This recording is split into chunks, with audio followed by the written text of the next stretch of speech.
I'm bored. What can I listen to?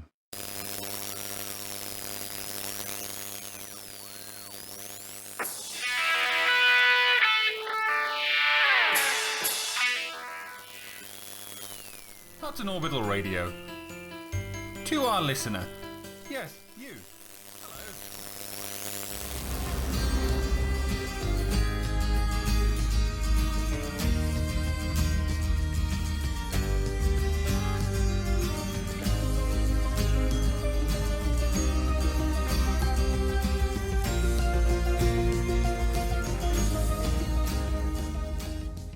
I do want to add something else that occurred during my chat with Arf.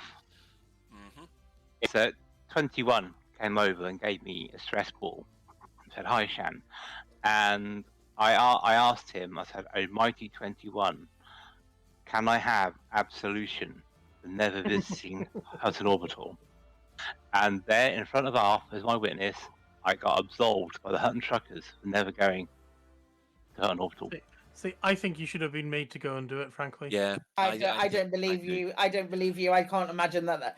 I can't imagine that you'd have been let off like that. No, I was definitely. Nah. I need to have a word with Vintian here, because that's just letting the side down. In fact, actually, you're the only person in Lave Radio who hasn't. It's just. I don't care. disgraceful. I don't care. I went to the Hutton God, and he absolved me of my No, you sin of didn't. not No, going you home. didn't go to the Hutton God, because Alvin wasn't there. Alvin's the Hutton God. Yeah, he wasn't And there. you know, if you Yes, but approached yes. anybody, you would know that. yes, but he wasn't there. But his prophet was there. No, I Mike. don't. Mike's not as Sorry. well as Alvin's prophets. No, Yeah, Mac has Yeah, never been you're part wrong- you're of wrong. either. So Mac, I absolve thee in the name of 21. There you go. Mac doesn't have to go now either. Hey, it's good this. Look. That's not Absolving how the it life, works. isn't it? Wait, it's now. Who said? Where is it written in the Hutton Testaments? you know what? We will pass this over to Vintian and the rest of the Hutton truckers who were still shouting for the mug. What? Oh dear. Well, let's see.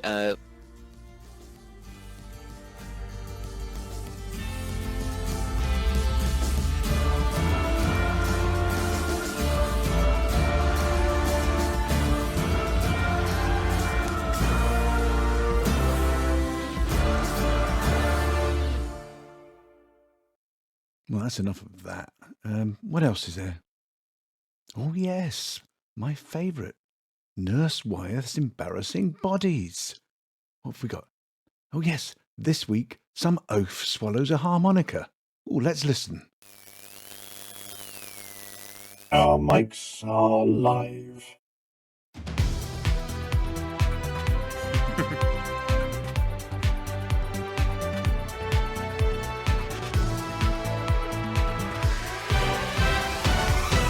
Good evening, everyone, and welcome to the show. I'm Harry Balzac, your host for this evening.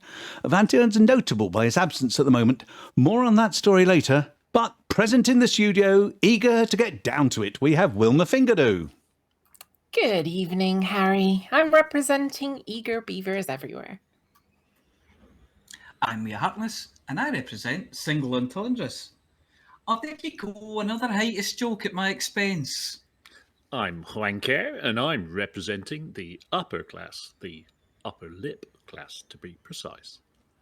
And I'm Norma Stockers, and I'm representing the new Union of News Shows Timekeepers. So just get on with it.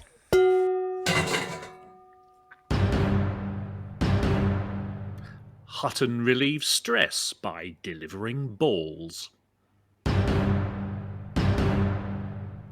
Daylight robbery carried out. Hot property funding. So far, so good. With a Lave con.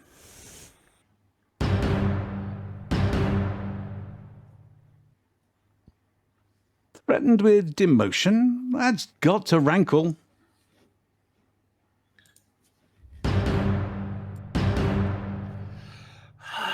Extended Hutton hangover? You bet. And I have more reports than a Brussels sprout eating contest.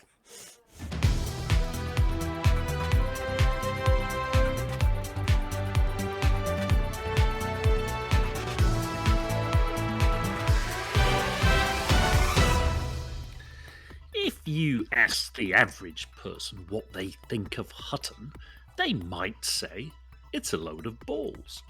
Bento balls, space balls, guardian orbs used as giant balls, but most of all, we like to use our balls to relieve stress. This was never more true than at the recent gathering under the auspices of the Pilots Federation, where our resident oaf and living answer to the riddle, what sees in black and white and has red all over, Vantian spent much of the evening putting his hand in his pocket, pulling out one of his balls, handing it to any passerby who displayed even the vaguest of concerned looks on their face, and saying, "Here, squeeze this and you'll feel better." Finding that stress levels in the room were actually rising, and desperate not to be asked to handle such pale and unsavoury items, most people plumped for stress relief in liquid form. Soon, extra Type 9s had to be laid on to transport extra Megagin beer and in at least one case cider to cope. The answer to the question, are you a glass half full or glass half empty kind of person, was most definitely, I'm a glass completely empty sort of person. I'll have another one, thanks.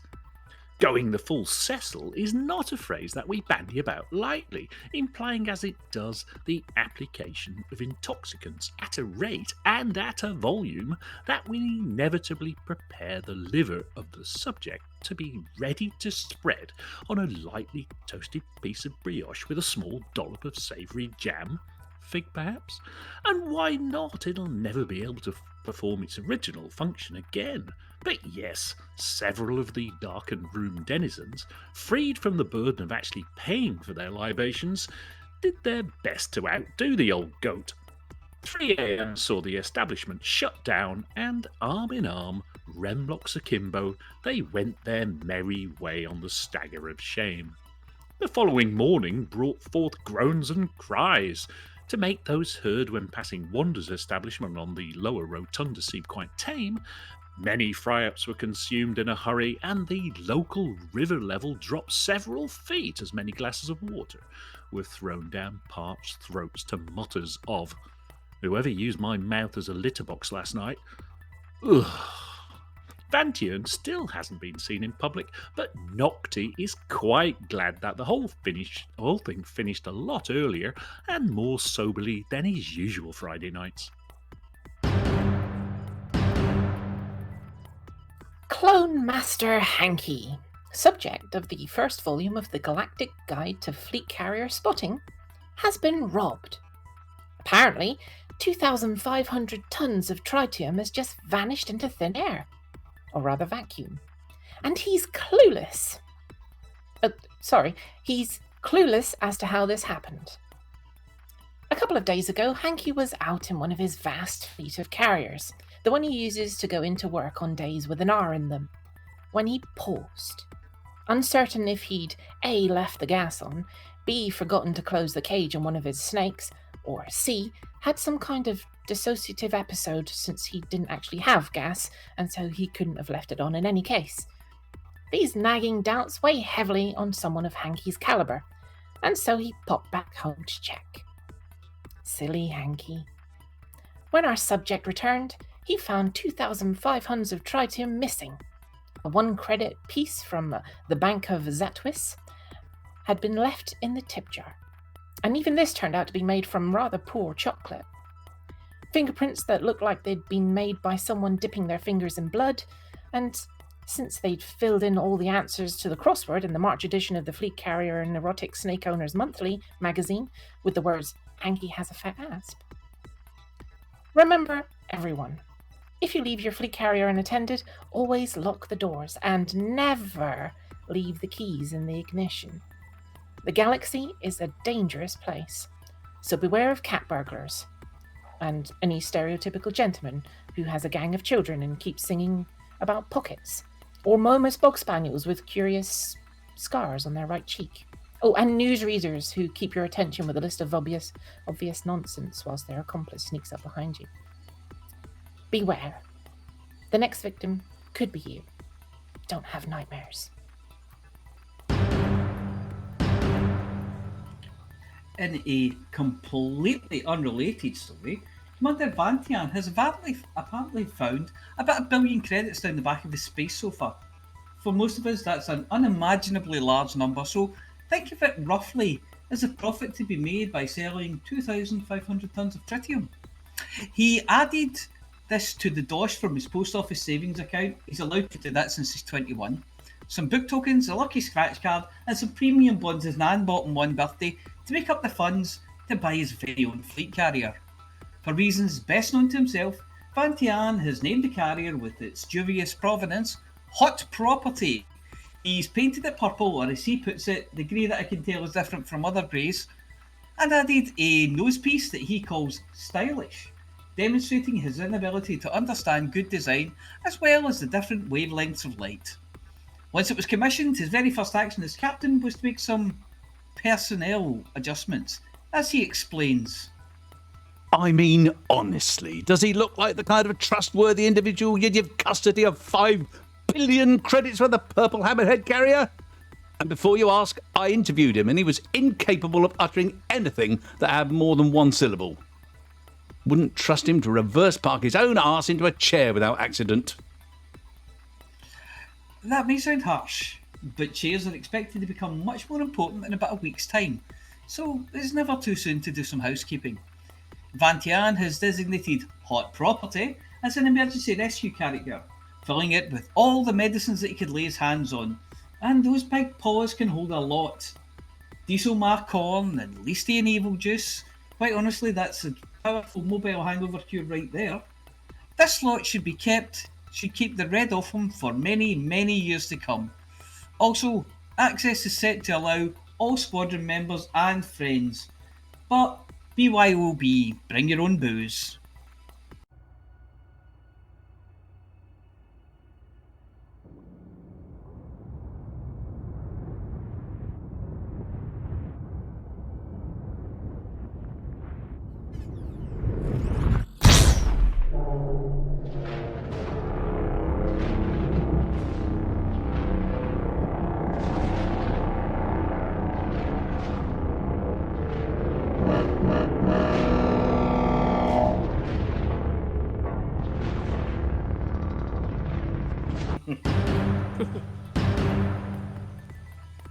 The main gathering of pilots, known as LaveCon, has been a completely virtual event for the last 2 years, and we're worried that during that period the organisers have forgotten where they put things when they pack them away in 3305.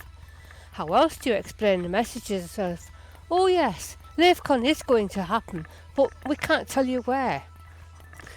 We suspect that the event will be publicised very late on, the notice placed in the basement, just underneath a sign that says, "Beware of the leopard," and point to a venue that's so far outside the bubble that only Diluvian or Enchantment will stand a chance of attending. We say, don't worry about the signs. We'll bring the leftover paint from the Hutton decals, and we'll cross out 3305 and write 3308. And wherever the venue is, we'll be there for the mug.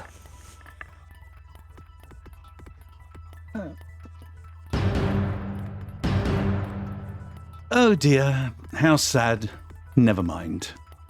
EGU have been forced to swallow a dose of their own medicine. This week's score is 0 to EGU and 2 to the faction that's not EGU. Basically, 2-0 down in the home of EGU headquarters. Now, even without a mystic octopus or tea leaves or saying yip dip sky blue, we can confidently predict that the end result will be that EGU will end up down. 4 down, to be precise. Never mind, as the song goes, a spoonful of paladins helps the medicine go down, and the EGU have been receiving shovelfuls daily. Now, naturally, no Hutton truckers are involved, we're just observers, of course. We understand that morale in the EGU may not be at its highest peak ever, and that the leaders have resorted to threats in order to keep troops focused. Threats such as saying that if they lose the election in Uridale, then pilots will be stripped of their rank and demoted to privateers, and some will even have their sceptres removed. I do hope that's not a euphemism. We suspect that should the EGU lose, and of course that's only likely as long as the same effort is put into their defeat as in previous weeks, we're going to see a lot of stripping going on, and that the privates will be out in force. Incoming encrypted transmission. Decrypting. Decryption complete. Stand by for a message from Hexcom Actual.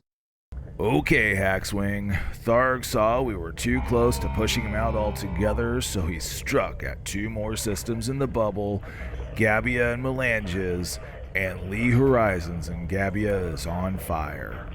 If you are still in the Witchhead Nebula, continue cleaning up in Lembus and Wellington. Everyone else, scramble to Gabbia to kick Tharg in the mandibles and remind him it hurts when he shows up in a new system. Keep up to date on system status at Thargoid.watch. Rescue pilots, head to Lee Horizons to ferry evacuees from the station to the nearby rescue ship. The rescue ship is also paying a premium for needed supplies, HE suits, water, basic medicines, and evacuation shelters. There are still 7 systems under repair. Operation Ida is currently hauling repair supplies to Coal Point in Coalsack Sector VU-O B6-6 and could use help trucking. Check OperationIda.com to stay up to date with repair supply targets. Tharg needs a good gut punch, thorax punch, whatever. We need to hurt him and make any further advance toward the core of the bubble feel too painful. Head out to Gabbia, watch out for your fellow pilots, keep your eyes on the signal sources, and always be ready to defend the mug. Hexcom message complete. Defend the mug. Encrypted transmission complete.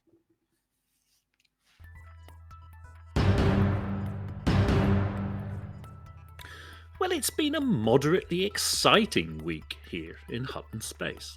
2 challenges for control of long-standing Hutton systems were defused during the week, and those systems are recovering nicely. More on those stories later. In Barnard's Star, the Sol Workers' Party won their war for 2nd place, which has put them only 2 points behind Hutton. So an election for control of the system is likely within a couple of days, unless we can boost Hutton's fortunes. Last week's challengers 10th Fleet had tumbled to 2nd last in the system, having entered a war, had an infrastructure failure, and have another war pending. Last week's election in Treppin was won with some degree of comfort by Hutton in a convincing 4-0 victory. This was despite Private Hankey going AWOL for the weekend, returning to find that the system he custodes has been restored to a healthy 46%. As predicted last week, Sirius Corporation's ambitions in Avic have come to naught. The conflict was quickly won and Avic has rebounded to a healthy 48%. Epsilon Eridani continues to slowly climb through the high 30s, away from the Mad Monks who have recovered from an outbreak of mods, only to get drawn into an election. Joining them in the high 30s is Kakari on 38, where the recovery from an earlier pirate attack seems to have stalled. Skirting the could do better zone on 40% are Ross 671 and Wolf 359, where an infrastructure failure is hampering the smooth running of the system. Shipping water purifiers and power generators to the large pads in Low Mass Orbiter and Powell High to relieve the failure. Fleet carrier captains, it's time to make a killing and have your flying gin palace earn its keep. One system from which we seldom hear is Stein 2051, probably due to them being relatively self-sufficient and sorting out their own issues before they become a problem. This includes the brief pirate attack that started and ended in the week. Well done, Commander Cully and the pirate killers of Stein 2051. The push for control of Wolf 562 has resumed, and Hutton are only 12 points behind Wolf 562 Major Inc., the controlling faction, who have dropped to 40%. So if we maintain the effort, it's only a matter of time. At the overachieving end of the Hutton systems table, we have 5 systems above 60%. I haven't said this for a few weeks, so perhaps a brief reminder is overdue.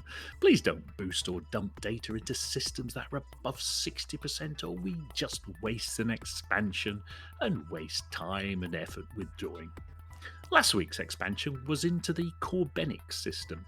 Controlled by the Minutemen, it's not somewhere we want to be, and the special military operation against the Mikir faction to leave is going well, with Hutton presently losing 3-1.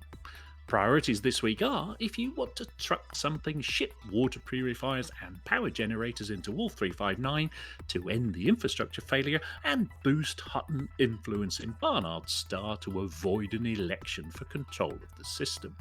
If you want to shoot something, try the Paladins, they have a long list of targets. And finally, as mentioned by the Balzac earlier, the Eggy Poos seem to be having a bit of trouble at home.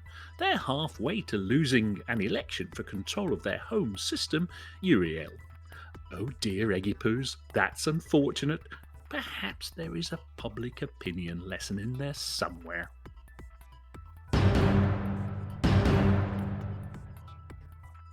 The number of events organised by the community is absolutely staggering. Week after week we get updates of what's been happening and news of forthcoming initiatives, and this week we're hearing all about All the Clouds in the Sky, the Magellan Experience, the Nexus Exploration, celebration of Early Astronomy 4, the latest Bandit Racing League event, the behind the scenes details of the Small Ship Smackdown, and Trip Omega Phase 1 summary. Links will of course be posted in Twitch chat and also in the description of the YouTube upload. Commander Deluvian's expedition All the Clouds in the Sky is still progressing, but it's still never enough for him, as he explains. It's been 171 days since we left for the Cloud Hunt. It feels like it's been a long time, and maybe we've not made enough progress, but on the other hand, we have covered 151,000 light years so far on our journey, and that on its own says something. We've also visited 41 nebulae or nebulae-like objects out of the known 244. That too shows a lot more must have been accomplished than it feels like. So I'm determined to look on the bright side from now. After the Witchhead, we visited Spirograph and NGC 1999 to finally get to the Orion complex, and this is really a treat. Now, Barnard's Loop is magnificent and overwhelming, and it's also the one that wraps the entire region with its huge arm. There are a few sites to visit here, however, this would not be real travelling per se, but repositioning rather, and the very reason for it is that it is really difficult to isolate every nebula in the complex and have it documented or explored separately. I try my best, but even in this picture of the Orion Nebula, you can see the Running Man as well. So, to conclude, we'll be moving tonight, or repositioning again, as I said, to give the crew more chances to absorb the overwhelming beauty of this region. And as for me, of course, a chance of taking some good photos. It will take a little while before we move forward and go deeper into the Vela Molecular Ridge and then the Perseus Transit. If you look at the galaxy map, this quadrant is the least populated with the cloudy phenomena of them all. So we'll be looping back to the bubble way sooner than the last time. 07, Commanders. The members of the expedition, the Magellan Experience, refuse to feel lonely even when they're equidistant from the edges of nowhere. Commander Richard Fluines M has an update on their progress. The Magellan experience is getting close to its end. As people approach the limits of Hawking's Gap and explore, the old abandoned sites also become part of the end of their experience. With the last destinations being the View and Ursa Majoris and the Horizon, we thank everyone who participated. We'd like to say that the 1st of March marked Commander Richard's birthday. Happy birthday from the Hutton crew and happy flying, Commander.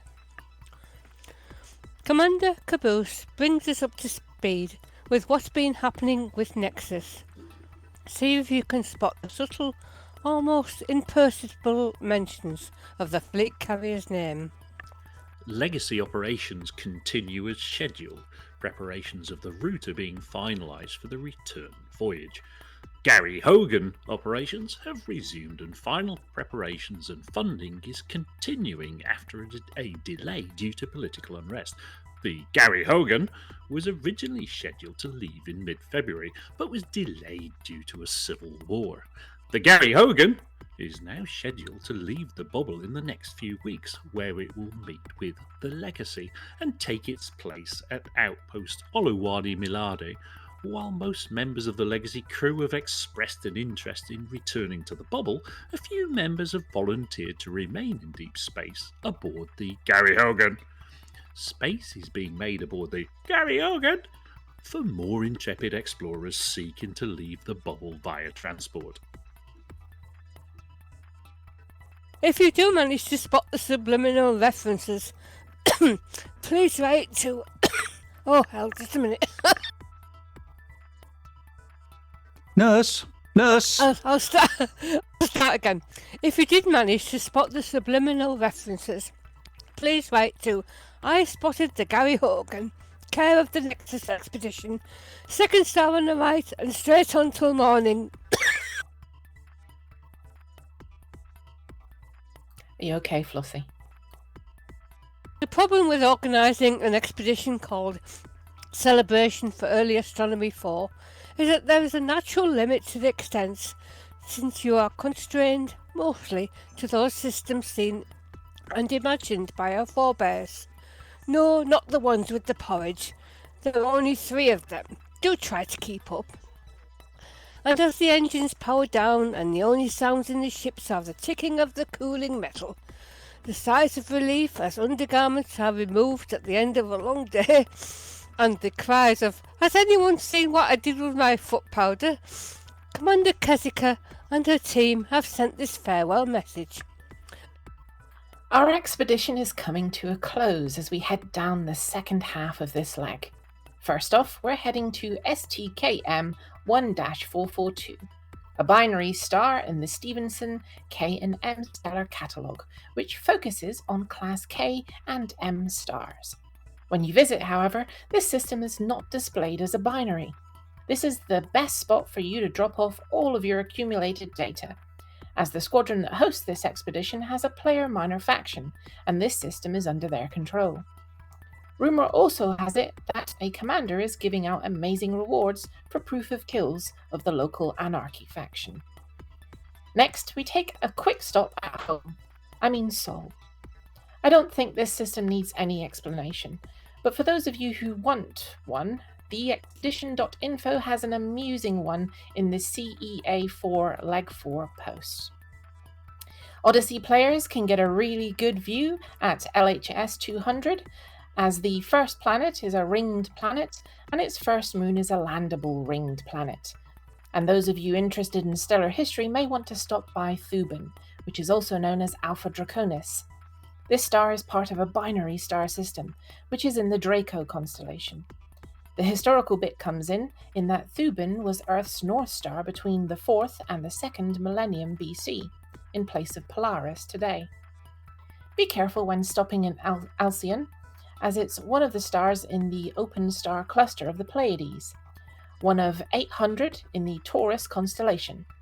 Maya, Electra, Tegeta, Seleno, Sterope and Merope are its fellow prominent stars, with the parent stars of Atlas and Pleion off to the side. The ancient 21st century automotive company Subaru was named after the Japanese name of this cluster, and their logo was a stylized representation of it. But why should we be careful, you ask? Well, the Pleiades is currently a Thargoid hotspot. For a calmer part of the trip, we have the NCG 1333 cluster, a reflection nebula in the Perseus constellation, part of the Perseus molecular cloud. Noted waypoints in this cluster are NGC 1333 IRS2, GMM 200822, and WMW 201059. Next, we have another system in the Perseus constellation, 40O Persei. The odd name is from the Galaxy Map Elite mashing up the Bayer and Flamsteed designations of 0 Persei and 40 Persei, respectively. This is a binary star system, which is a member of the Perseus OB2 association, a cluster of stars moving together. This cluster also contains HD 21856, 38 Persei, HD 24131, X Persei, 44 Persei, and 46 Persei. A quick detour on over to HIP 3289 follows. A star in the dark purple emission nebula known as LBN 623 nebula, IC63 and Gamma Cassiopeia nebula, the latter named from the visual proximity of the bright star and the nebula as seen from old Earth. And finally, we arrive at our end destination, T Tauri. It is a variable star in the Taurus constellation, and despite not being represented as such in the galaxy map, it is the prototypical star of the T Tauri class. It was discovered in October of 1852 by John Russell Hind, of which the planetary nebula in the system was named after. We hope you enjoyed hearing about our trek from start to finish, and that you'll join us for the next one, wherever that may be. And Kesika and her crew would like to thank Commanders Merlinson, Raghav 102 and Vesper Solaris for the screenshots. The latest Bandit Racing League event is just 2 days away, and Commander DB Exterminator has this update. Greetings, Commanders! The Bandit Racing League race this weekend, 5th of March at 2000 UTC. Winners in both categories will receive a limited run Bandit Racing League decal. We're trying something a bit different, as we're only going after 3 items this time. The race course is up on our Discord page, and we're looking forward to seeing you there. Good luck and happy hunting. Commander Shoreside's Customs, we're told, is no stranger to the world of consensual pain, at least when he's in his favourite cockpit. He tells us that his scars bear mute testimony to his bravery in battle, but we suspect that it's more to do with his ineptitude at DIY. In any case, here's his report from his most recent encounter. Saturday came around quickly enough, meaning it was time for the small ship smackdown. A ragtag bunch of Xbox commanders assembled, some old and some new. Chris managed to escape hot-cold slavery by sneaking into his Xbox and away from the evil Emperor. Alvin's Paul was parked up in Riga, ready for the inevitable rebuys, but unfortunately Yumi was on duty and wouldn't allow Paul to dock. Don't ask, it's a long story. At 2100 we headed over to the salvageable wreckage and discussed how we could start the event. Apparently, in Bobby's eyes, it had already started, as he had opened fire on a nearby trucker, and with that we were off. The usual shenanigans ensued, accompanied by a fair amount of both laughing and swearing. Although we could certainly hear Maya on comms, not many commanders actually saw her. Later we found out she was running a stealth DBS with torps and trying to start fights between other people. Mick and Gareth gave a good account of themselves, despite being a lot newer to the game. Andrew fought to the death, so nothing new there. Paul spent a lot of the night trying to destroy Corey, and Keith had a pop at pretty much everyone. Chris came in his Corvette to be an adjudicator and winged up with a couple of us. Sadly, he hit Paul with his Healy beams and accidentally charged his shield back up to full. I suppose these things happen in the heat of battle. After a couple of hours, things started to wind down, but Mick obviously didn't want the fun to end, as he was now in an FDL. Both Mia and Paul were sure they heard him say something, "Shoot me," so they were more than happy to oblige. Despite obviously wanting to be shot at, Mick kept boosting away in a straight line, and eventually they gave up chasing him and started shooting each other. What next, you may be asking? Hard to say, really. SRV Demolition Derby? Medium ship Smackdown? Stay tuned to Hutton Orbital to find out. Commander Radium has sent us this report. His report on, well, we'll let him tell you. The first phase of Trip Omega, Titan Contractor's fourth and biggest expedition trip, has successfully concluded. Along the first leg of this month-long journey, commanders have been able to experience the unique lore behind the defunct INRA organisation and the mystery of the Thargoids, as well as discover ancient mysterious structures left behind by the extinct Guardian civilization. Our next phase will cover various sites in the bubble, including the generation ships, failed colony ships set out to colonise habitable worlds, starting on March the 5th. Alongside their trip, Titan's own unique lore continues. A deep and dark mystery surfaces, bringing Titan commanders together once again in an attempt to unravel a secret that may change everything. Puzzles and storylines are directly affected by participating commanders as the second arc of our narrative emerges, continuing a year-long dynamic story made for our community. If any of this sounds interesting to you, then consider joining our Discord via the link in the graphic provided. All are welcome. Have you heard about an event or an expedition that we're not covering? Then please email itookpart@huttonorbital.com so we can let everyone know.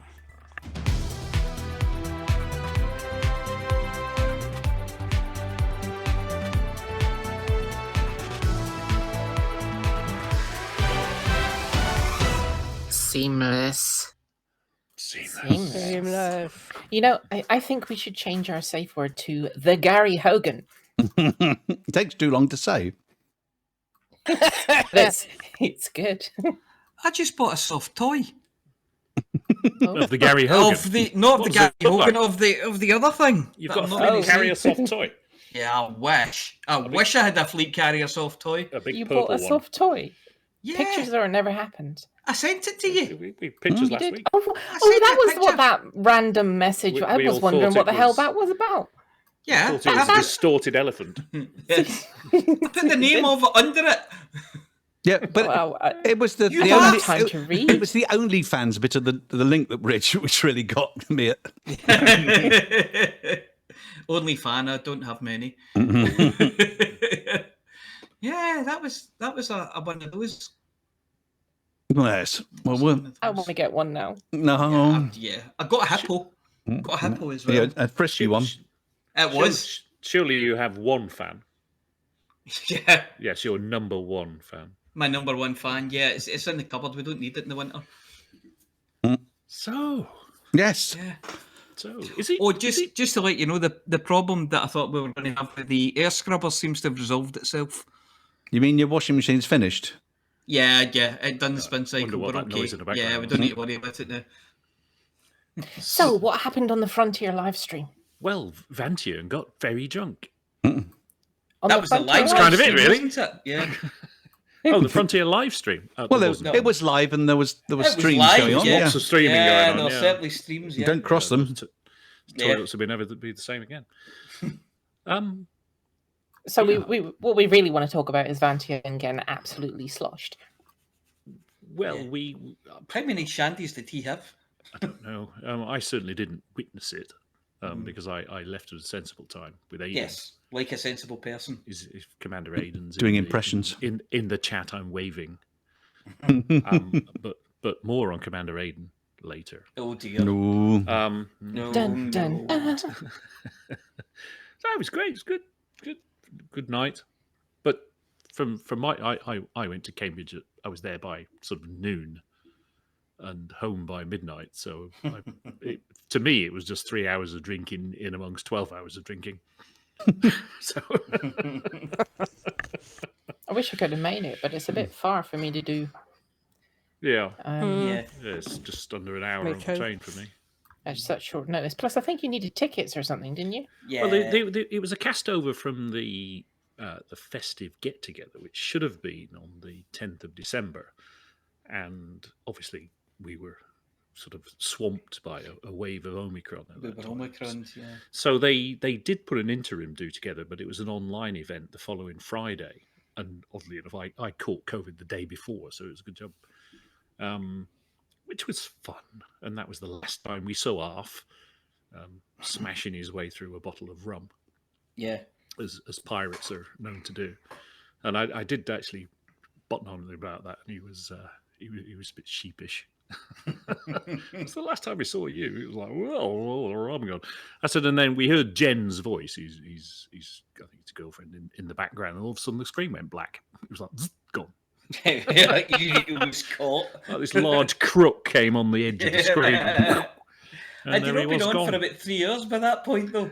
Yeah, he sort of said, "Oh, it'll be about an hour." Like 3.5 hours later, he was still drinking and talking. It was good fun though. And during the, I'm going to talk about the actual in-person event in a second. But on the online event, we had 3 different teams for the quiz, and they were all off in different rooms, which was quite neat. Yeah, very, very swish. And then you could see at the end, you can imagine Zoom, it was like celebrity squares. And every now and again, somebody would say, "Oh, I've got to go," and one of the squares would wink out. Yeah. And you got to a point where some of the squares got bigger as there were fewer people. Anyway. I thought you were going to say, like, what, Lenny Bennett turned up or something like that. Yeah. He was always in celebrity squares, wasn't he? I was trying to put my foot through the bottom of the square so I could, like, tap the person on the shoulder, below with my foot, but it didn't work that way. No. A bit like the young ones on University Challenge. Yeah. It was good. I'm going to try and name check. There's PBFS ago. David, I see David in the chat. David Jackman. Yes, he was there. Commander Aiden was there. Nocti was there. 21, obviously. Yeah. Who else was there? Oh, Wotherjude was there, and Beetlespoon. Oh, both of them. They were both there. And Beetlespoon. Yeah. Wow. They're not normally seen in the same room. Yeah. I think it's something to do with the court order, but And I wish I hadn't started this because I'm terrible at remembering things. So I'm going to leave somebody out who was there, who knows I was there. I know they were there. So I'll Well, stop if you will there. go talking to people, they will go, "Oh, he'll remember me." Yeah. So going back to balls. So I met 21 in the pub like an hour before. So he had half a gallon in the pub. When he arrived, and he sort of got there at like warp speed 12. He was saying, "I'm 25. yeah. I'm 25 minutes away. I'm 15 minutes away. I'm 6 minutes away. Yeah, I'm 6 minutes away. I'm in London. What?" And then there he was. He appeared. But so we had a few pints. So we walked back through after seeing the sights of Cambridge. Is Cambridge nice? Cambridge is lovely, yeah. So I saw all the cultural parts of Cambridge, the Clarendon Arms, the Elm Tree, the Free Press, the Salisbury Arms. These are all pubs, aren't they? Oh, no, they're the cultural centres. You're like, no. ways of offering directions to people. Turn left by. So we stopped off at 21's hotel room. Did you now? We did, yes. That's how I knew which room he was in when the search party went out for him the next day. And we picked up a large box of balls and a large bag of Clublical 3 pins. Clublical 3. If you've all got one of those, it's Cubicle 3, but cubicle is spelled incorrectly. Oh yeah, Clublical 3. To give away. Those are more valuable. Are special edition ones, yeah. Are they? Well, I gave them to 21 at the end of the day. So I always wear mine with pride and joy. It's it's great. Just anything with Cubicle 3 on it's fantastic. But to have the rare special edition one is even better. I had my little name tag. Was it Rampage you made those? I can't remember. You know, the little engraved the dog tags. No, and that's Russell Picture. Yeah. Even Star. It's Russell who does those. Yeah, Good Even old Star. Russell. So I had one of those to sort of say who I was. It was like being back at school. That's useful at the end of a very long evening. Well, I wish if your everyone eyes will else did, focus. because there were some commanders there who obviously know each other, and they I think they make the assumption that everybody knows who they are. And I'm, like, apart from like Osric, who's got Osric on his shirt, it was fairly obvious. Yeah. But I started talking to someone. I was slowly picking apart, like, who am I speaking to? Yeah. Which and they probably recognise you straight off. Well, I don't know. Well, know me. Oh, I missed Monty Python. Monty Python was there. Did you miss Monty Python? Oh. Well, I missed him off my list. I told you I was crap at remembering things. Yeah. But I sort of said, Monty obviously recognised who I was. Yeah. From the voice rather than from the face. Because I had a clue who Monty was. I kind of figured it out. Mm. And then imagine in the middle of all this, the 21 is there in this enormous greatcoat, jumping around, leaping around, handing out stress balls to anybody who looks stressed. So he'd rush up to somebody and say, "Are you stressed?" Which, in the act of rushing up to them, made them stressed. Yes. Damn what I am now, you oaf. Yeah. Yes. I wasn't before, but now I am, thanks. And with this bloody coat on, and the place was quite sort of small, 100 odd people in there. He was sweating buckets. Oh, jeez. He spent half the time like wiping the sweat off his face. I was like, "What are you doing, David? You're leaking." Something to hide under it, and not in the normal way. You're not leaking red. You're leaking clear. Yes. So yeah, lots of balls were given out. I gave one to Zach, who immediately gave it back. Not because he didn't want it, but because his hands were full handing out raffle tickets. So I said, "Right, I'll put it in my pocket and I'll give you back later anyway." I gave it away and I forgot that it was Zach. Right, so we owe Zach a stress ball. Yeah.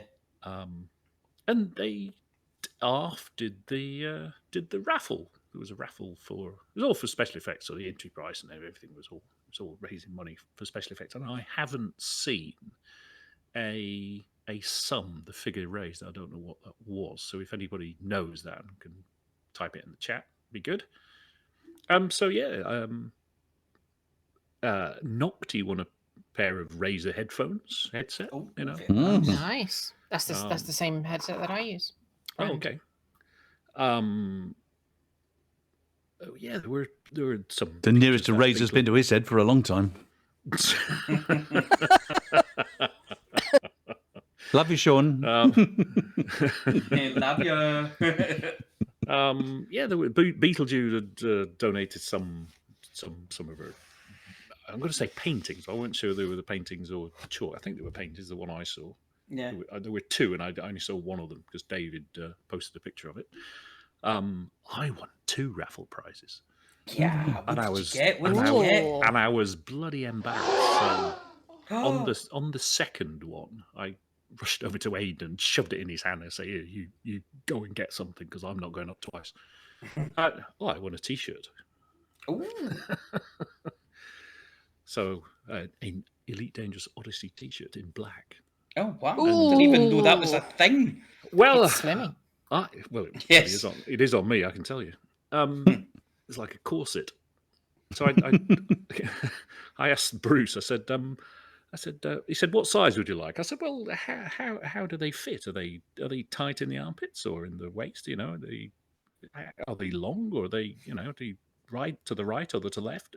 And he was looking at me. He went, "What size T-shirt do you want?" I said, "Just give me a large." And I did actually briefly put it on, so it does fit. But I'm not really a T-shirt wearer, so that might be end up as a prize at some point. Ooh. I can send that out when we'll have to think of a competition. Yeah. Because I haven't sent any coffee in ages. Oh, okay. So we need to do some coffee for people and some coffee and a T-shirt. And we can find a couple other bits and bobs. That stuff is not coffee. That is pure caffeine. It's lovely. Come on. Oh God, it's delicious. It gives me a headache for a week. Drink it and you're up for a week. Exactly. Yes. I remember that stuff. Haven't blinked since Christmas. So the star raffle prize was a 27-inch monitor, and what? Yeah, I can remember the table it went to. Psychic was on the table. I can't remember who actually won it. I'd had beer by this time, of course. Did you eyeball them? Did you just sit and stare them out? No, I was looking at it and I thought, that's a nice prize. It was a MSI 27-inch monitor, very good. I don't know any of the other specs, but it very nice. It's probably a 4K monitor as well. Could have been. I couldn't tell from where I was standing, and I was probably getting another glass of cider for Nocti at the time, which probably took about half of my night. Yeah. That's an excellent raffle price. Yeah, and then Arf did his quiz, Mm-hmm. and we were kind of getting a bit stuck for time. It's probably about 9 o'clock by that time. So, the venue was going to open to the general public at 10. Yeah. So we had about an hour. So we just said, "Oh, sod it, we'll just shout out the answers as a group." So they were all questions on sort of sci-fi films and books and things. Yeah. So. And Aidan was bloody good. He was pretty good. He knew his sci-fi stuff. He really did. So, and then talking about Aidan, his ears are pricked up in the chat now. So Aidan and I had said, "Oh, we'll get the train back to London." So we left as all the young uns were coming into the club at 10 o'clock. So we left about 10:15, which left us enough time to get to the railway station. But what the venue had done is all the food they'd put on, and don't forget, all the food and all the booze all night was free, which we hadn't anticipated. They put boxes out, little takeaway boxes, so you could take whatever you wanted. Oh, wow. So I grabbed some mini burgers and some other bits and pieces of 2 of each and stuck them in a box, thinking, me and Aidan can share that on the train on the way home. Mm-hmm.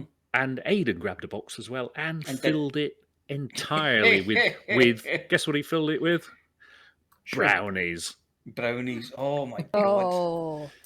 So we're on the train, Hey, what, those young girls? Yeah, that's the one. That's the one. It's not very nice. Beavers these days. Must have been really big boxes. Well, yeah. Or really small brownies. Or a big box, yes. Maybe they were borrowers. So we're on the train, and there were a couple of girls in there. And I can't remember. I lost count of how many times Aidan was trying to offer out his brownies to the young ladies in the train carriage. It was bordering on confectionery harassment. well, were they Americans? I'm just as any. Yes, lurk moi. Yes. Sorry, I thought they were Americans because they were harassing. They must have been. They've been English. They'd been harassing you, surely. Oh, I see. I say harassing as well. It's I'll be you in the that grammar one, police are out doesn't make it correct. Correct and serve. Mm-hmm. Yes. But unbeknownst to us, I mean, we got back to London. It was a fairly fast train, so I was probably in bed by midnight. And apparently, 21 and Nocti basically carried on drinking till they got thrown out. And they were drinking shots. Nobody knows of what or how many. Were the Flemings and Bookers? Oh, nobody knows. Nobody can remember. So that sounds about right. And I'm just so glad I wasn't there for that. Just getting a drink. Because I'd still be hungover. Tell you, that was it. Is Aidan? Can we just check with Aidan? He's in the chat, I know, but are you still on that train, Aidan? You still trying to hand out? You still trying to hand out brownies? 2 brownies, yes. I'm not waiting 15 seconds for the answer, but anyway, that was. He has put in very tasty they were too, and I just let's not ask anymore. Let's leave that one. It was a good night, and it was nice to see everybody in the flesh, and hopefully we can do a bit more of that. Yeah, excellent. We've got some nonsense that Vantian's saying. He said he forgot to eat that evening. Yeah, you forgot. Yeah, how do you forget to eat? How does he forget to eat? There was more food than you could shake a stick at. That is There not was a man. Yeah, that's not a man who absolutely forgets to eat. Tons of food. And Nocty's Little Willy was out. That's a lot. oh yeah, Nocty's Little Willy was there. Yeah, Mm. busting its moves on the dance floor. Apparently. Mm. Yeah. I've seen the pictures. It's not easy to dance like that with somebody's hand up your jacksie. Are you speaking from experience? As well, I know. Oh dear, it was too good not to do. Oh, the other raffle ticket was oh yeah, that I gave to Aidan was Colin Phoenix to Fire had made some little models of elite ships. So I've seen them. Yeah, Aidan got a little mini Sidewinder, which is quite nice. Oh, nice. That is nice. I've seen those models before. They're really cool. Yeah. So there was some great raffle prizes being dished out. Is it time to shout the thing? What, Gary Hogan? Gary Hogan! Gary Hogan! Okay. All right. We Sounds very Canadian. Yeah. Okay. Look, this is a new thing here. Look, scientists are always on the lookout for new sources of energy. There's fission, fusion, waves, solar, but now they've discovered a completely new way to pluck energy out of thin air. The process, it's named after the two professors who discovered it. That's Professors Tuttle and Scoffington. All it requires is one highly charged, long-running joke and one volunteer to provide the necessary anti-that matter. So I present you with the first live experiment of the Tut and Scoff process as we line up Flossy to bring us the CG news, and we say, Aardvark. Aardvark!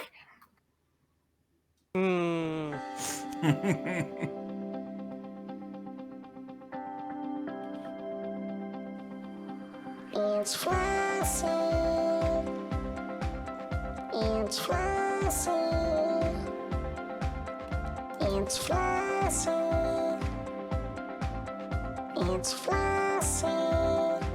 And the community goes.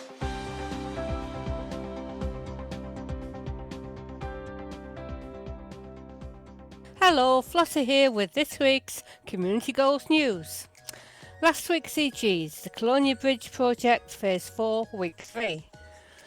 Now the CG reached Tier 3, though Colonia did come very close, and therefore the mission service was not unlocked yet.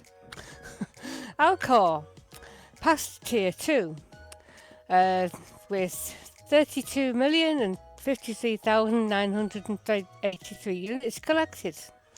Colonia ended just short of Tier 3 with 2,453,309 units collected. Or something like that. I got an extra figure in there. Brewer Corporation will be pleased to offer payment in credits along with the white engine drive colour and the white carrier drive colour to the top 75% of contributors. This week's new CGs. Colonia Bridge Project Phase 4, Week 4. Delivery campaigns in the Alcor and Colonia systems will complete the 6 starports along the Colonia Bridge. Months of work on developing the transportation infrastructure between the core systems and the Colonia region are now coming to an end. Brewer Corporation's latest press release specified the requirements. For this week, we are asking pilots to deliver auto fabricators, microcontrollers and resonating separators to McDonald's settlement in the Alcor system or Jack Station in the Colonia system. These will allow us to install outfitting, shipyard and tech broker services as we bring the starports to full operational status. There is also another opportunity to install Pioneer supplies at Chromium Relay, the starport nearest to Colonia. Brewer Corporation is grateful to independent pilots for their dedication to constructing the Colonia Bridge. We are therefore pleased to offer various classes of pre-engineered overcharged power plants as well as exploration decals to the top 75% of contributors to this concluding stage. Finally, this is the last chance for pilots to obtain a Brewer Corporation decal which will be awarded to every contributor to any of the Colonia Bridge initiatives as a token of gratitude. Each tier reached will enable Brewer Corporation to establish a further service to 5 starports branching out from Alcor as follows. Tier 1 Outfitting, Tier 2 Shipyard, Tier 3 Human Tech Broker. And the nearest station to Colonia, Tier 1 Pioneer Supplies, Tier 2 Outfitting, Tier 3 Shipyard and Tier 4 Human Tech Broker. If Tiers 1, 2 and 3, or 2, 3 and 4 in Colonia are successfully reached, the top 75% of participants will be awarded a 3A, 4A and 5A pre-engineered overcharged power plant respectively. The exploration decals are available for participating in this final initiative only. The decal colours provided are based on the contribution as follows. Top 75% emissive red, emissive white and emissive blue. Top 50% bronze. Top 25% silver. Top 10% gold. These decals will be awarded cumulatively. The top 10 contributors for each of the Colonia Bridge initiatives will have the opportunity to be named in tourist beacons that will commemorate this project's conclusion. Every commander who has contributed to any of the Colonia Bridge initiatives will receive a Brewer Corp decal. This campaign begins on the 3rd of March and will run for 1 week. To earn rewards, you must sign up as an active participant before delivering auto-fabricators, microcontrollers and resonating separators to McDonald's settlements in the Alcor system or Jack Station in the Colonia system. And that's it for this week's CG News. Flossy told you what to do. Thank you, Flossy. Now, it says ad-lib about the CG, but I don't know anything about it. So... Well, yeah, I'm wondering what emissive colours are. That sounds like something when I was much younger, but never mind. Carry on. Time. You weren't even paying attention, were you? I know, and the very next line is time for me to start paying attention. Hey! As this is the thinking part of the show, right now I'm thinking, what am I doing here? We're all thinking whilst I ponder that, you listen to Beetle Spoon and Wotherdew.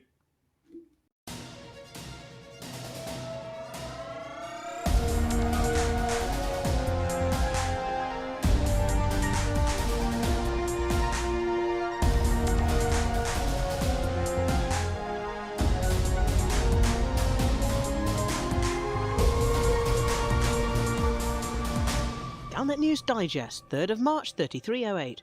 There isn't any news, so we're not going to read it. Instead, here are some adverts.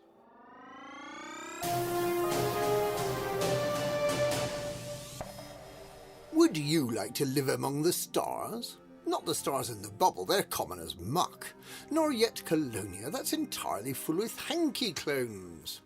This March, we present 6 new uninhabited starports fresh on the market in beautiful locations along the Colonia Bridge.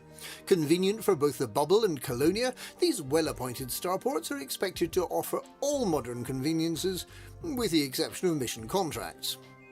Chromium Relay is unusual and quaint in not having a Pioneer Supplies, crew lounge or search and rescue facilities, but it's only a short hop to Colonia, so nothing to worry about. These starports were built with love by Brewer Corp, and it shows. From the shiny newness of her ice station at the bubble end, through Hellgrind Gateway, Vladimir McDougall's Triumph, Cannon Complex, Venature's Hub, and all the way to Chromium Relay, just a stone's throw from Colonia. There's something for everyone as long as you like quiet evenings and not very many missions. Reserve your place now. Once the shipyard's open, everyone will want their very own landing pad on the Colonia Bridge. Colonia Bridge, lovingly crafted by Brewer, looking down on worlds since 3100. The core Sally DeLacy design Cobra Mark V offers a durable ceramic composite makeup and is pre-engineered and grogged for impressive thermal shock heat resistance, described by stockists as being so cool you won't need to fit a heatsink. It is presently only available to pre-order, bundled with iridescent pink shipskin and engine trails, but has a pre-map route to the Vale West Nebula programmed into the ship computer, and holds up to 3 cups of tea. The hardpoint placements allowed for twin large multi-cannons with a delicious watermelon aftertaste. It can carry 88 tons of cargo, supports multi-crew, and is capable of 350 boost at top specification without drive engineering, but has shown in testing that it has a tendency to be distracted by interesting tourist sites on a plotted route, so cannot be relied upon to be accurate as a long-range explorer. The core Sally DeLacy Cobra Mark V is a prototype ship that should not be taken into AX combat, though any Thargoids destroyed by the ship will qualify for a special Twatted by Sally EDSM badge, should they know how to connect the application to their onboard visceral husk-based ship system.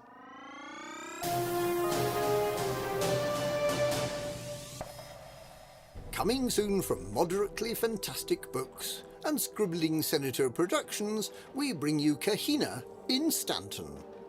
After the Scribbling Senator unexpectedly secures a book deal with Cloud Imperium, Senator Kahina Loren, long thought to have been killed by a wicked wizard, turns up alive and well in a parallel universe, in the Stanton system, which is a far more exciting place than the elite galaxy of old. Warned of an imminent invasion by the evil Vandul, Kahina, operating undercover as Citizen Pepper Army, must bring the news to the United Empire of Earth. Along the way, she will be chained up naked in the hold of an Idris, in a moderately degrading way designed to appeal to younger perverts, and will display astonishing swordsmanship as she wields the fabled enormous tool of Bobberts, before finally getting killed as she races across the one system currently implemented in-game by Citizen Teabag 2942.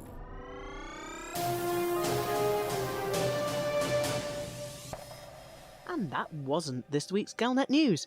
Galnet News. We didn't read the news, and you don't have to.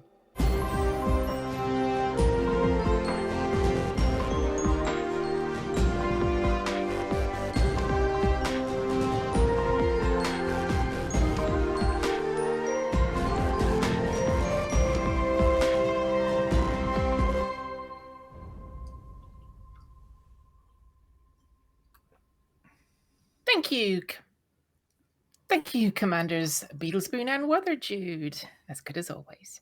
Time for Mia Harkness to bring us the winners, the losers, the riders, the runners, the shooters, the looters, the carriers, the barriers, the sellers, and the yellers in this week's Hutton Helper results.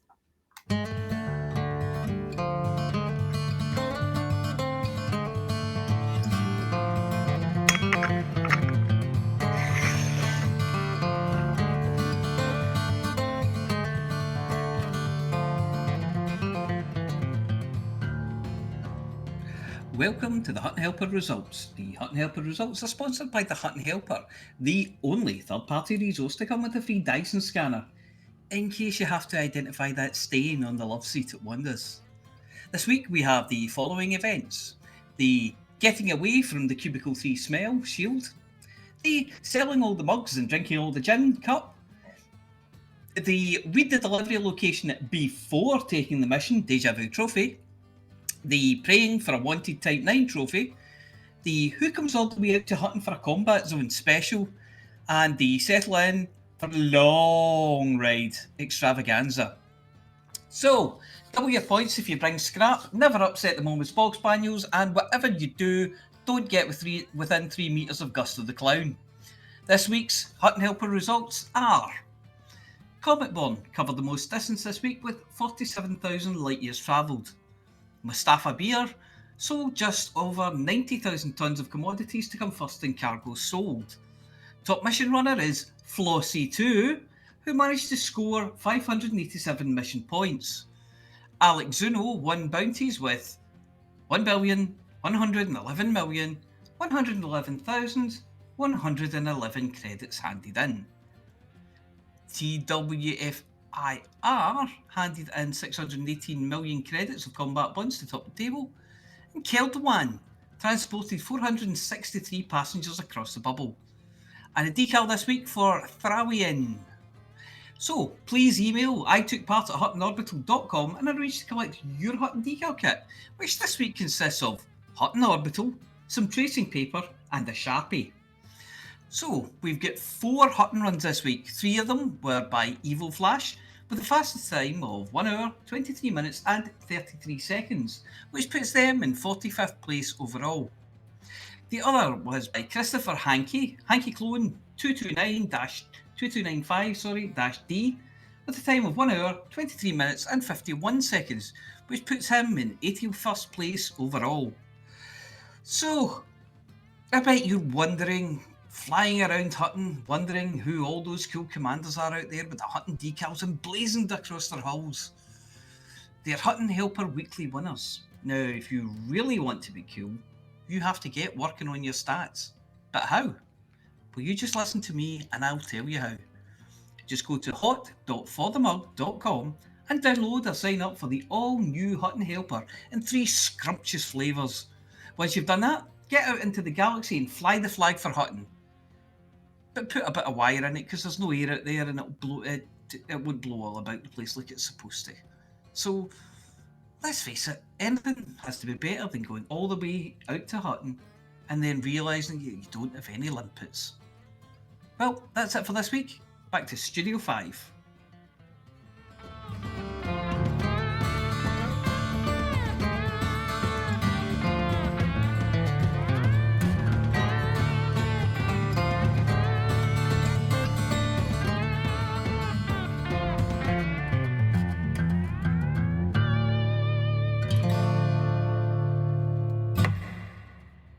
Thank you, Mia. Time now for the woman who doesn't know the meaning of the word fear, or insurance, or common sense. It's Amelia Hawke with the Galnet Rares Digest. Good evening. This is Amelia Hawke reporting for the Galnet Rares Digest. We try all the galaxy's rarest and most dangerous commodities, so you don't have to.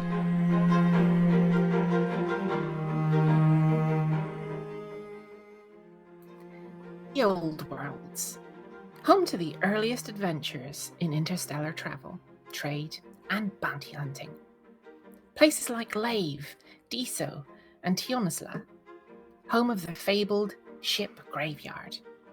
These names have gone down in history as inextricably linked with the history of the Cobra Mark III and the surname Jameson. With huge populations and famous stations, it's almost inevitable that they're connected with some of the galaxy's rares, and my choice this week for the Galnet Rares Digest doesn't disappoint. I'm in Leasty, more accurately in George Lucas Station, dedicated to the man whose tales from a long time ago, in a galaxy far, far away, inspired many to dream of adventures amongst the stars. This system is one of only a handful that boast 2 rare items. We're leaving the leathery eggs for another review, as rumour has it that the danger in those needs proper preparation, and potentially the ability to take off and nuke the entire site from orbit. Instead, over the last day, I've been introduced to Leastian Evil Juice, which to my great delight turned out to be a drink. Not just any drink, but a potent liqueur. Drinks have often, and sometimes rather unethically, been associated with danger, with excitement, and have many sexy adverts with people doing interesting things. And on the face of it, Evil Juice appears to be one of those brand exercises. It doesn't give you wings, or encourage you to follow the bear, or come in exclusively branded and designed blue bottles with a price tag to match. This Evil Juice is named for a very good reason. Last night, courtesy of a local nightclub, I was given the opportunity to sample more than a few shots of this, and a few cocktails with this as an ingredient. A couple were set on fire before being downed in one. I may have robbed a few from the table next door, as theirs looked a little bit better than mine. Leastian evil juice is only made in this system, planet-side and from a plant that grows on the sides of mountains. It bears more than a passing resemblance to the pineapple, prickly on the outside and juicy and sweet in the middle, blue in colour, which makes it very easy to find halfway up the mountain. However, almost no one drinks the juice of this ground fruit. They take it and they let it ferment for a while, then a little while longer, and then, after just the right amount of time, bottle it and sell it for exorbitant amounts to visitors to the station. It comes with a warning. Leastian evil juice. You will regret this one the next day. The thing is, the evil juice that I had yesterday was delicious, or at least the first shot was. Incredibly strong, very, very sweet, and more than a little sharp. And after the first one, my taste buds packed their bags and went for a little holiday. A nice holiday, with a lingering sweet aftertaste, but trying it, there's very little evil about this drink. It's alcoholic, it's strong, it tastes nice, and it anesthetizes you nicely. Waking up this morning, on the other hand, and I'm attempting to read up on the history of it and why it gained its name. I went to the station library and asked incredibly loudly if I could borrow a book on this drink, then stomped off to read it. I'm not giving it back, you know. Why is it evil? I've not really got a hangover. The only thing suffering is my wallet, and to be fair, the two I lifted on the way out of the library more than made up for what I spent last night. That and the really tasty candy bar from that tyke in the stroller. It turns out that evil juice is so called for its after effects. Down on the planet, the blue fruits grow at ground level, and if not harvested or eaten when ripe, have a habit of fermenting in the sunshine. A mixture of local yeast, the sunshine, and the hard, prickly outer covering provide just the right conditions for it to turn from pineapple-y goodness into a strong drink, all on its own without any human intervention. This is where we discovered the other side effect. The local population of Leastian mountain llamas have developed a taste for the fermented fruit, gorging themselves on them, staggering around for a bit in a stupor, then settling down for a sleep. When the normally docile llamas wake, however, they're a totally different beast. They're just mean. They head down the mountain, pick a fight with the nearest apex predator, trample anything they find, spit, kick, and generally misbehave themselves. So, yeah, Leastian evil llamas are a thing. Captured and fed on evil juice, they can be ridden into battle. Well, for a short, terrifying time before they throw you, stamp on you for good measure, and give you a look, and then go back to getting drunk higher up the mountain. Leastian evil juice quite literally makes them evil, and apparently the same happens the morning after to anyone who overindulges. Dictators the galaxy over thought it was a good idea to pour into the troops the night before a battle, before realizing the next morning that their finely honed fighting force wanted to do nothing more than fight whoever was nearby, which was usually directed at the dictator who'd woken them up that morning and told them what to do. Well, that idea rapidly got marked down as a bad one. Instead of a hangover, it gives you an uncontrollable desire to be bad. Monumentally bad. Galactic overlord, planet-destroying, party-ruining, plain old evil. Breakfast time at George Lucas Station is filled with police whistles, the sound of crowd-controlled tasers, angry mobs, evil laughter. The only place in the galaxy where the morning after a night on the booze is far more dangerous than kicking out time at the nightclubs. I've turned over the corner of the page and left a really neat crease in it to mark my spot, and I don't care that I've been eating bright orange Karsuki Locust snacks and have left finger marks all over the pages. I've got urges. I want to get a fluffy white cat and give it a diamond collar. I want to speed in the docking area. Loitering looks like an attractive proposition. My ship needs a big lever and a hatch with sharks or piranhas, or maybe just spikes, or fire. Yes, fire would be nice. And I need lasers, frickin' big lasers, possibly attached to the sharks. I need a pizza. A Listian evil pizza, covered in slices of Listian blue pineapple. I just want to go on the galactic forums and start a doom thread, or talk about power play, or challenge a faction to a fight, all on my own. Come on, you bastards, I'll take you all on. I've put the toilet seat up. I'm not using a coaster with my mug. And this is great. This is Amelia Evil Hawk reporting for the Galnet Rares Digest. And I'm developing megalomaniac tendencies. And I'm not sharing with any of you.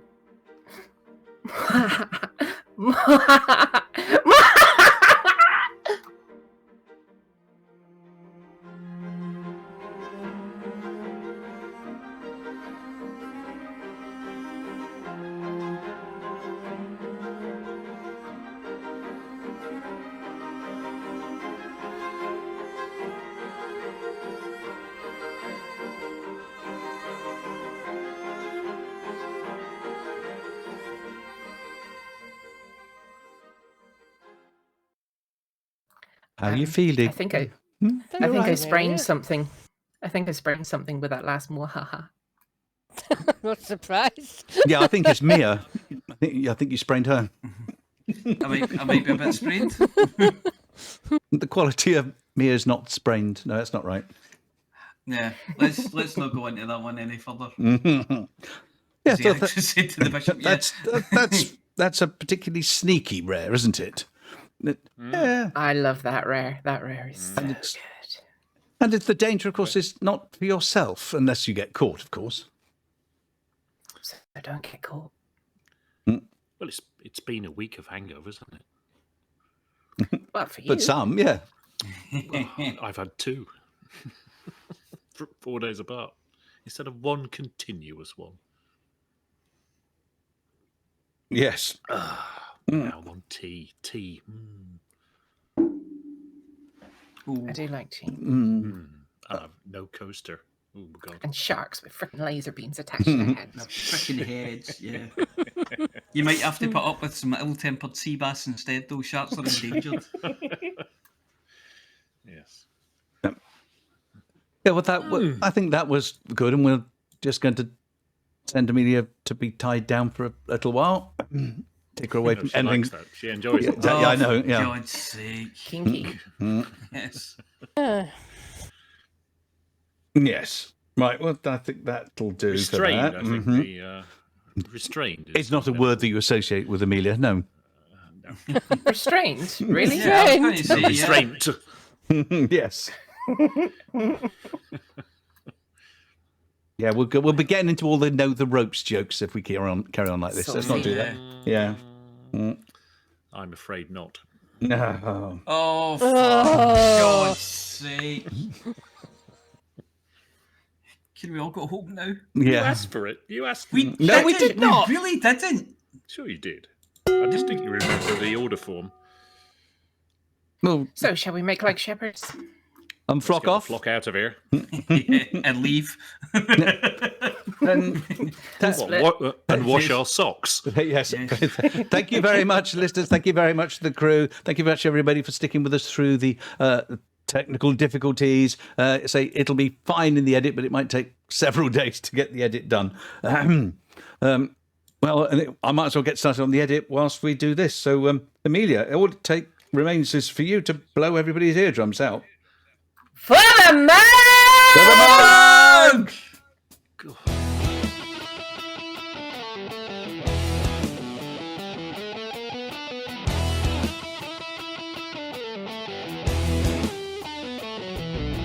No journey too long and no cargo too small. The profit margins never really mattered at all. We're gonna take the cargo where it's needed today. Super cruising all across the Milky Way. We'll take anything, anytime, anywhere. Loading up the T-9s to the brim with grace. For the mug, yeah, you know just where we're coming from. For the mug, now everybody sing the Hutton Trucker song. For the mug, Flossy likes to crash into the sun. Swivel likes the pilot on the Xbox One. Alvin at the front, you know he leads us well. Trucking across the galaxy, now everybody yell. For the mug, for the mug.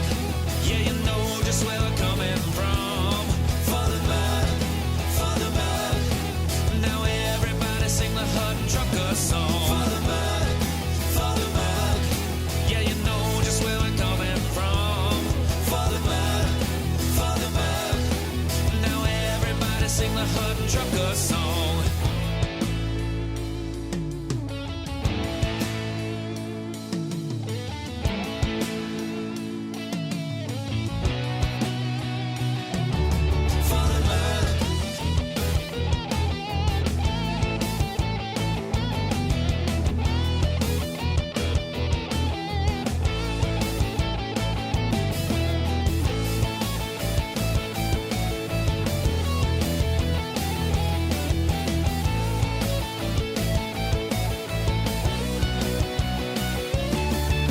Give me a launch pad that I can land on, and I'll give you my cargo and sing you my song. No part 22 light years to go. Cruising to Hutton, whoa, whoa, whoa. No journey too long and no cargo too small. The profit margins never really mattered at all. We're gonna take the cargo where it's needed today. Super cruising all across the Milky Way. We'll take anything, anytime, anywhere. So shout it out loud like you don't even care. For the mug, for the mug. Yeah, you know just where we're coming from. For the mug, for the mug. Now everybody sing the Hutton Trucker song. For the mug, for the mug. Yeah, you know just where we're coming from. For the mug, for the mug. Now everybody sing the Hutton Trucker song.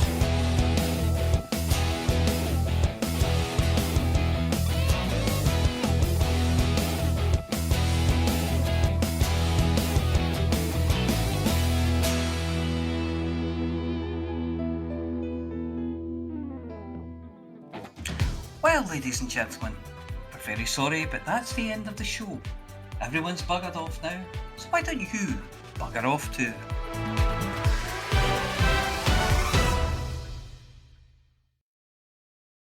Seamless.